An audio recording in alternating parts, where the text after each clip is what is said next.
est très fiers à la Cinémathèque française de pouvoir accueillir cette exposition qui a donc été conçue vraiment en collaboration, en amitié avec Tim Burton, qui a ouvert vraiment ses portes, a ouvert ses tiroirs même, a montré tout ce qu'il avait jamais montré. Outre les films très connus et l'envers du décor des films très connus, on découvre des choses plus anciennes, des dessins très rares, anciens, parfois des années 80, 70 même.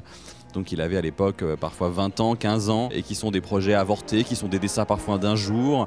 Il a l'habitude, dit-il, de dessiner de manière très très spontanée. It was something that for me was always my form of communication. It was a way for me to, kind of explore my subconscious, get ideas out without really speaking. And drawing for me, it was always like, for instance, I would never think about things. I would never say, I'm going to draw this.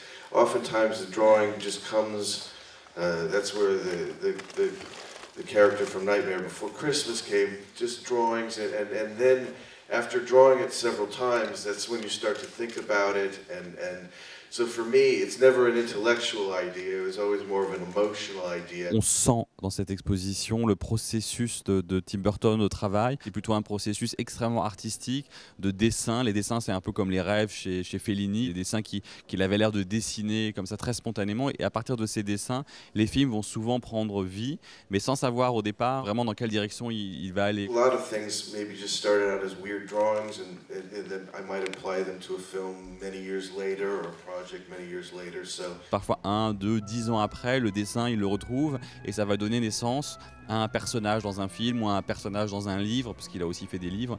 Et donc l'exposition montre ça. Il y a ce lien avec le pop surréalisme, mais outre ça, je pense qu'effectivement, il est un mélange bien plus complexe. Tim Burton, on retrouve de l'expressionnisme allemand, quand on compare certains plans, on retrouve des choses, effectivement, du surréalisme ou du collage plutôt européen, et qui en fait, in fine, une personnalité à part entière, qu'on reconnaît au premier coup d'œil, ce goût à la fois pour les personnages plus funestes, morbides, les clowns, un mélange entre le cirque et le cinéma qui font une touche particulière. D'ailleurs, on a inventé un adjectif burtonien. C'est pas tous les cinéastes qui ont un adjectif qui leur est accolé, mais c'est vrai que Burton, du coup, maintenant, s'identifie à une palette très particulière et irremplaçable.